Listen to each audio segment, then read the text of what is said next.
नमस्कार, आप देख रहे हैं आरएडी न्यूज़। मैं हूं योगेश चक्रवर्ती। भाकपा माले के वरिष्ठ नेता और आईपीएफ के संस्थापक महासचिव राजा राम जी की याद में पटना के जगजीवन राम शोध संस्थान में एक श्रद्धांजलि सभा का आयोजन किया गया।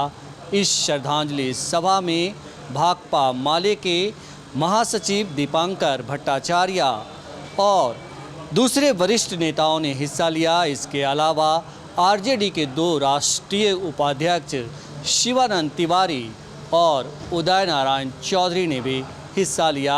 इसके अलावा भाकपा माले के विभिन्न जनवादी संगठनों ने राजा राम को इस मौके पर श्रद्धा सुमन अर्पित किया। इस श्रद्धांजलि सभा को संबोधित करते हुए भाकपा माले के महासचिव दीपांकर भट्टाचार्य ने क्या कुछ कहा, आइए हम आपको सुनाते हैं। जो उस दौर में इंडियन पीपल्स फ्रंट का निर्माण हुआ, वो जो दौर था जिस समय धीरे धीरे और अचानक 80 का दशक तो ऐसा था कि छलांग लगा करके पार्टी का विकास हो रहा था, उसमें छलांग लगा था और उसमें अगुवाई कर रहे थे कई लिहाज से राजा राम जी। तो हमारी पार्टी की जो शुरुआत हुई 67 में, नक्सलवादी उभार के बाद 69 में पार्टी बनी, तो पार्टी तो कभी भी कोई संकीर्णता को लेकर के बनी नहीं। बिल्कुल देश को बदल देना है, समाज को बदल देना है, क्रांति करनी है, इसी अर्जेंसी के साथ, इसी बेचैनी के साथ और इसी संकल्प के साथ पार्टी का निर्माण हुआ। इसीलिए इस आंदोलन में कहीं भी, किसी गांव में भी कोई छोटा आंदोलन हो, जो भी हो, कुछ लोग ये समझते हैं कि आंदोलन कुछ आर्थिक मुद्दों पर, कहीं नहीं। ये शुरू से एक ज़बरदस्त राजनीतिक वैचारिक आवेग लेकर के, नक्सलवादी कोई भूमि सुधार का आंदोलन नहीं था कि देश में ज़मींदारी है तो उसको ख़त्म करके कुछ गरीब को ज़मीन दे दी जाए। नक्सलवादी समझ पर यह आंदोलन खड़ा हुआ कि गरीब के हाथ में ज़मीन तभी आएगी जब गरीब का राज बनेगा। इस देश के अंदर राज अमीरों का होगा और गरीब को ज़मीन मिल जाएगी, ऐसा होने वाला नहीं है अजूबा। और इसीलिए इस समझ से पार्टी बनी थी, लेकिन फिर भी दायरा छोटा था। गांव-गांव में एक आंदोलन हो रहे थे। तो 74 से लेकर 77 ये पार्टी के लिए भी एक बहुत निर्णायक दौर था बिहार में। हम लोगों को बहुत सारी बात समझ में आई कि उसी 74 का आंदोलन हो रहा है और इसी बिहार के गांव में हम लोग आंदोलन कर रहे हैं और इस दोनों के बीच में जो संवाद हमारे साथी बता रहे हैं, जेल में स्थापित हुआ, जेल में बहसें हुई, बात हुई। और ये इसी तरह का संवाद का इतिहास जब 42 के आंदोलन के बारे में हम पढ़ते हैं, बहुत सारे कहानियों में, किताबों में मिलती है कि एक ही समय जेल में कम्युनिस्ट भी हैं, सोशलिस्ट भी है, कुछ और विचार वाले भी हैं और जेल एक बहस मुबाहिसा का पूरा सेंटर बना। 74 भी इमरजेंसी का पीरियड भी बिल्कुल वैसा ही था। तो उस समय पार्टी ने ये महसूस किया कि हम लोगों को थोड़ा और दूसरे ढंग से भी सोचने और काम करने की ज़रूरत है। तो हम अगर कटे हुए रहेंगे, अलग थलग रहेंगे, तो ये जो हमारे सामने विचार है, जो कार्यक्रम है, उसको अगर अमली जमा पहनाना है, क्रांति करनी है, तो निश्चित तौर पर हम अलग थलग रह करके उसको नहीं कर पाएंगे। तो हमें जाना होगा, जोड़ना होगा, गांव और शहर दोनों के आंदोलनों को जोड़ना होगा।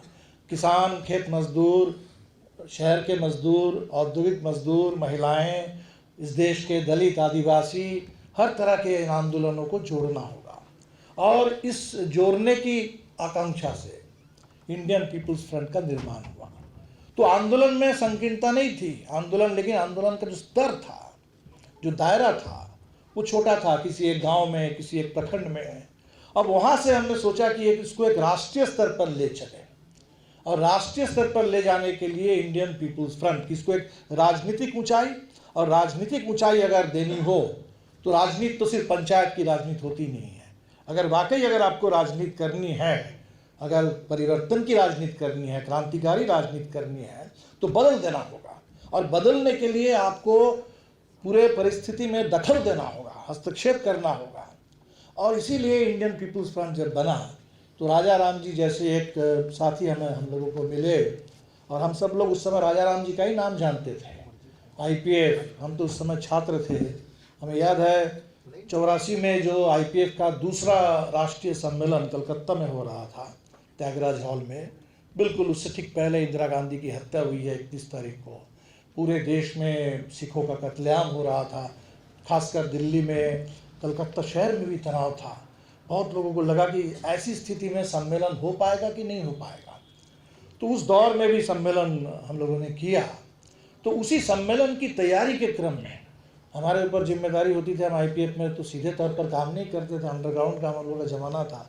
तो हमारे ऊपर होता था कि भाई इसके दस्तावेज वगैरह तैयार करना है, साथियों से बात करनी है, प्रस्ताव बनाने हैं, लिखने हैं। तो उसी समय राजा राम जी से परिचय हुआ और हमने देखा कि वो उन व्यक्तित्व के अंदर क्या क्षमता है, किस तरीके का एक पूरी सोच है।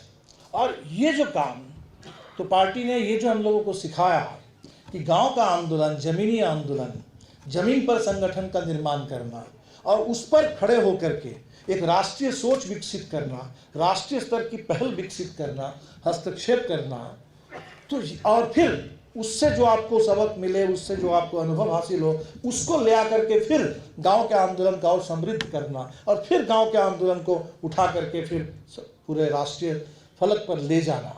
तो ये जो एक संवाद की प्रक्रिया, ये जो एक विकास की प्रक्रिया हम लोगों ने धीरे धीरे उसको सीखने की कोशिश की। तो राजा राम जी उसके सेंटर में थे और अंत तक थे। अभी हमारे एक साथी ने जिक्र किया कि मणिपुर को लेकर के जुलूस निकला था और उसी में आखिरी राजा राम जी से मुलाकात हुई। तो राजा राम जी इधर बहुत ज़्यादा फ़ोन पे बात भी नहीं होती थी, लेकिन जब भी उनको कुछ लगा तो बात करते थे। कई बार हमने देखा कि जब मणिपुर जलने लगा, हम सब लोग सोच रहे थे कि भाई क्या किया जा सकता है। तुरंत उस समय मणिपुर में कोई टीम भेजना भी मुश्किल था, क्योंकि मणिपुर के अंदर बहुत कोई पार्टी का संगठन नहीं है, कुछ संपर्क हैं, 2-4 लोग हैं, तो कर्फ्यू है, जाना मुश्किल है। हमने असम के साथियों से बात की, बाकी सब जगह बात हुई कि क्या कब जा सकते हैं।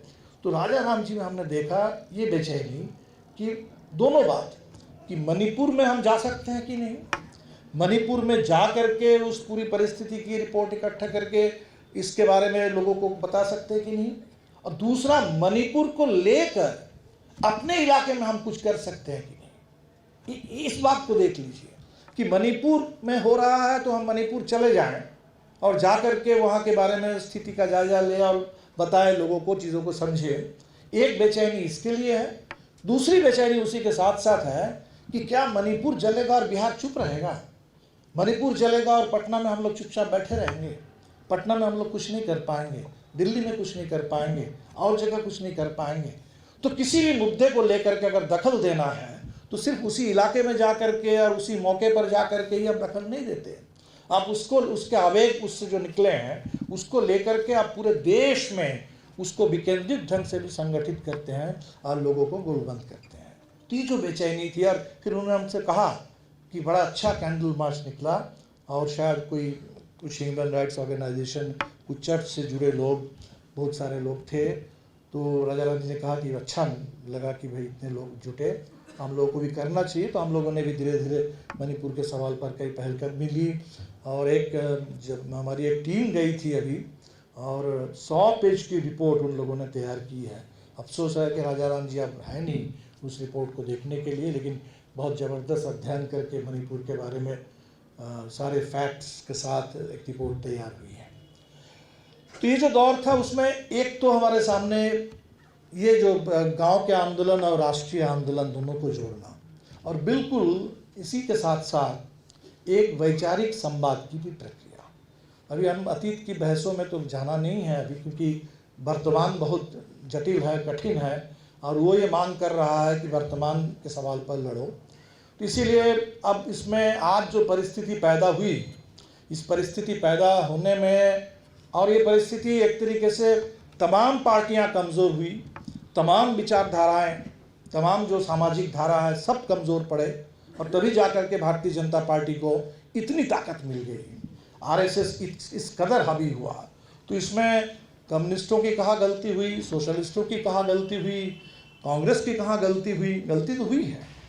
और इसमें किसका कितना कंट्रीब्यूशन है, किसका पुराना कंट्रीब्यूशन है, किसका ताज़ा कंट्रीब्यूशन है इस पूरे दौर को आने में, ये सब बातें हो सकती है, अभी वो करने का मामला नहीं है।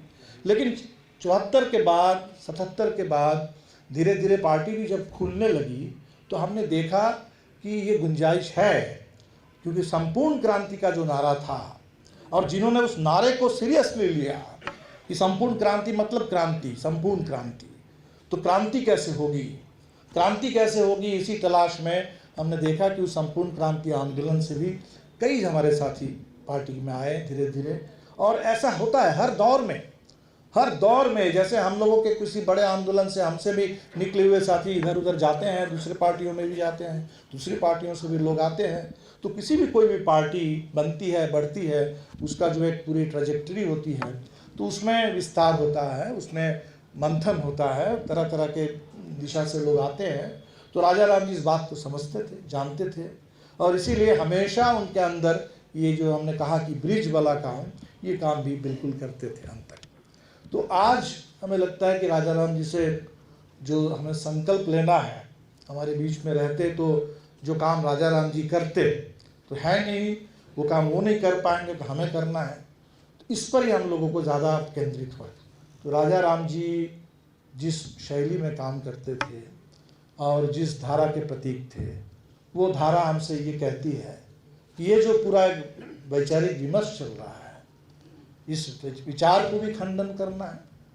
और विचार को सिर्फ विचार से नहीं खंडन किया जा सकता, क्योंकि विचार महज नहीं है, विचार तो एक बहाना है। विचार की बात कुछ कह करके, अगर बात इतनी होती ये सिर्फ वैचारिक बहस करना चाहते थे तब तो कोई बात नहीं थी, लेकिन विचार तो एक बहाना है, कुछ करके उन्माद पैदा करना चाहते हैं। इसीलिए हमारे पास अगर वैकल्पिक वैचारिक विमर्श हो, वैचारिकी हो, ये काफ़ी नहीं है। उस उन्माद का मुकाबला कैसे होगा, उस उत्पाद का मुकाबला कैसे होगा, उस उन्माद उत्पाद के खिलाफ वहाँ लोकतंत्र कैसे बोलेगा, लड़ेगा, वहाँ किसान मजदूर, हम किसान आंदोलन खड़ा कर रहे हैं, हम दलितों का आंदोलन खड़ा कर रहे हैं, हम रोजगार का आंदोलन खड़ा कर रहे हैं, और ये उन्माद उत्पाद पैदा करके उन किसानों को बांट देंगे। मणिपुर को बांट दिया है, मणिपुर में महिलाओं के अंदर महिलाएं भी बटी हुई हैं, मेइतेई में और कुकी में। जिस वीडियो को देख करके पूरे देश में और दुनिया में लोग परेशान हैं कि भाई ऐसा भी हो रहा है देश में और 2023 साल में किसी दुनिया में। तो लेकिन वहाँ के महिलाओं के सामने महिला होने से पहले वो मेइतेई है या कुकी है। इस कदर लोगों को विभाजित कर दिया है, लोगों की एकता को, इंसानी संवेदना को और इंसानियत को। तो उस नफरत ने, उस उन्माद ने बहुत देश को बांट दिया है। और ऐसे हम बढ़ जाएंगे तो हमारे किसान आंदोलन का क्या होगा, हमारे रोजगार के आंदोलन का क्या होगा, हमारे संविधान के आंदोलन का क्या होगा, चुनाव का क्या होगा। और इसीलिए हमें तो लगता है कि हम लोग जो है सोचा कि ज़रूर इस बार का चुनाव कोई सामान्य चुनाव नहीं है, इसको अगर हम आंदोलन बना पाएंगे तभी हम लड़ पाएंगे। मैंने हमारे किसी साथी ने कहा कि भाई चुनावी सफलता सीमित है, हम कह रहे वो सीमित सफलता भी, चुनाव तो सीमित है बिल्कुल, कोई गठबंधन बनेगा, सरकार बदल जाएगी, ये एक शुरुआत है, एक बहुत सीमित बात है। बहुत कुछ आपको बदलना है, जितना नुकसान कर दिया है पिछले 10 साल में खास तौर पर, उसके भरपाई करने के लिए भी बहुत समय लगेंगे, बहुत कुछ करना पड़ेगा। अभी कर्नाटका में सरकार बदली, कुछ कुछ वो लोग कर रहे हैं, तो उसमें बहुत कुछ आपको करना पड़ेगा। लेकिन चुनाव की सीमित सफलता, उस सीमित सफलता को भी पाने के लिए जाहिर सी बात है कि सिर्फ गठबंधन और सिर्फ सीटों का समझौता ये अपने आप में बिल्कुल काफ़ी नहीं है। बड़ा आंदोलन, झंझावात चाहिए, और जो वो जब हो पाएगा जब चुनाव अपने आप में एक आंदोलन में तब्दील हो जाएगा, जब हरेक जो इस देश के किसान वो खुद को किसान के रूप में महसूस करेंगे, दलित दलित के रूप में महसूस करेंगे, नागरिक नागरिक के रूप में महसूस करेंगे, और इतना तय कर लेंगे कि बहुत हो गया है, 2014 से 24 तक हमने झेल लिया है, अब देश को और बर्बाद नहीं होने दे सकते हैं। जब ये संकल्प निर्मित होगा तभी हम इस चुनाव को भी जीत पाएंगे। हम लोगों ने तो मुंबई की मीटिंग में भी हमने सुझाव ही दिया कि हम लोग सोचते हैं कि बड़े बड़े इवेंट होंगे, बड़ी रैली होगी, तो बड़ी रैली ज़रूरी है, लेकिन बड़ी रैली हम कितनी करेंगे, बड़े बड़े इवेंट कितने करेंगे। ज़रूरत इस बात की है कि इंडिया का ऐलान हो किसी एक सवाल पर। ये जो यात्रा निकालने की बात कर रहे हैं कि हम लोगों को तुरंत एकदम अलर्ट कर दें, और इसके खिलाफ पूरे देश भर में लोग पूरा गोलबंद रहे, मुस्तैद रहे, तैनात रहे, तो क्या हम एक ही दिन में इंडिया के बैनर तले, ये संभव नहीं है क्या कि हर पंचायत में, हम 500,000 लोगों की गोलबंदी करें महंगाई के खिलाफ, रोजगार के सवाल पर, ये पूरे संविधान बदलने की साजिश के खिलाफ। प्रधानमंत्री के मुख्य आर्थिक सलाहकार खुलेआम अखबार में उन्होंने लिख दिया है कि 75 साल हो गए, संसद की नई बिल्डिंग भी बन गई, सेंगोल भी आ गया, अब संविधान को भी बदल दो, संविधान बदल दो। और जिस तरह से निजीकरण की बात की जाती है कि कल कारखाने निजी हाथों में जाएं तब बहुत उत्पादन बढ़ेगा, बढ़िया से चलेगा, अब वो कह रहे हैं कि शासन भी बिल्कुल निजी हाथों में चला जाए, और धीरे धीरे जा रहा है नए संविधान में। और अभी आ गया है कि सारे उसमें लैटरल एंट्री है, आप इसमें से जाएंगे लेकिन वहाँ वो अपने से लोगों को चुन करके आपके ऊपर किसी को बैठा देंगे। हर डिपार्टमेंट के डायरेक्टर, हर उसके सेक्रेटरी, हर कोई इंस्टीट्यूशन है, वो सेबी की बात करिए, वो आप ब्रॉडकास्टिंग की बात करिए, किसी भी फिल्म सेंसर बोर्ड की बात करें, आप जो भी बात करेंगे वहाँ जो भी उसका कंपोजिशन होगा, ऊपर से किसी लोगों को संघ वाले लैटरल एंट्री के रास्ते से, जो पहले एक हम लोग चोर दरवाज़ा कहते थे, अभी तो लैटरल कहते हैं, बगल के दरवाजे से, मतलब चोर दरवाजे से नहीं, पीछे के दरवाजे से नहीं, एकदम सीधा, हो सकता है सामने के ही दरवाजे से बिल्कुल आपके ऊपर किसी को थोप दे कर दे। तो ऐसी एक पूरी जो स्थिति बनी हुई है, तो इसके खिलाफ हम लोगों को बहुत ज़बरदस्त रूप से संगठित रहना पड़ेगा, एक संकल्प लेके जाना पड़ेगा। और वो जो राजा राम जी की शैली, और ख़ास तौर पर जो साथियों ने कहा कि जिस तरह से दमन उन्होंने झेला, ये जो साहस, ये जो संकल्प, ये जो धीरज, दमन झेलने की क्षमता हमने राजा राम जी में देखा, हमने नागभूषण जी बहुत लंबे समय तक जेल में रहकर झेला है। वैसे ही साथियों ने आईपीएफ का निर्माण किया था, भाषणों से नहीं, दमन झेलते हुए, लड़ते हुए। और इसका तो कहीं कोई विकल्प नहीं है, इसका उत्पादन तो हर एक साथी को अपने अंदर स्व उत्पादन करना होगा, इसका कहीं कोई बाजार नहीं है, कहीं से हम इस साहस को खरीद नहीं सकते। हम विचार से प्रभावित हो सकते हैं, लेकिन ये साहस, ये संकल्प, ये अपने अंदर पैदा करना होगा। और हर एक साथी को इस दौर में इसीलिए राजा राम बनना होगा, और राजा राम बन करके इस दौर को संभालना होगा, इस दौर से देश को निकालना होगा।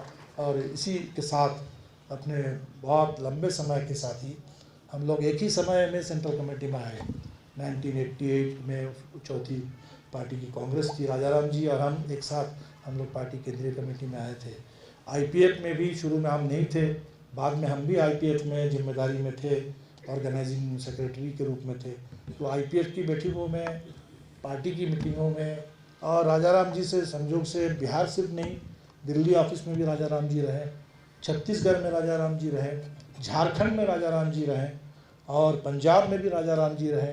तो हर जगह मुलाकात होती थी। और बिल्कुल ऐसे एक साथी ऐसे समय में हमें छोड़ करके चले गए, इसलिए और ज़्यादा हम जो लोग उनको जानते रहे हैं, उनके साथ काम करने का जिनको सौभाग्य रहा है, हम लोगों पर तो और ज़्यादा हमें लगता है कि हमारे ऊपर दबाव है कि बिल्कुल इस साथी के अधूरे काम को पूरा करने के लिए पूरी ताकत झोंकने की ज़रूरत है। और बिल्कुल उसी संकल्प के साथ, उसी साहस के साथ और उसी सादगी के साथ जिसके राजा राम जी पर्याय होते थे। कॉमरेड राजा राम अमर रहे।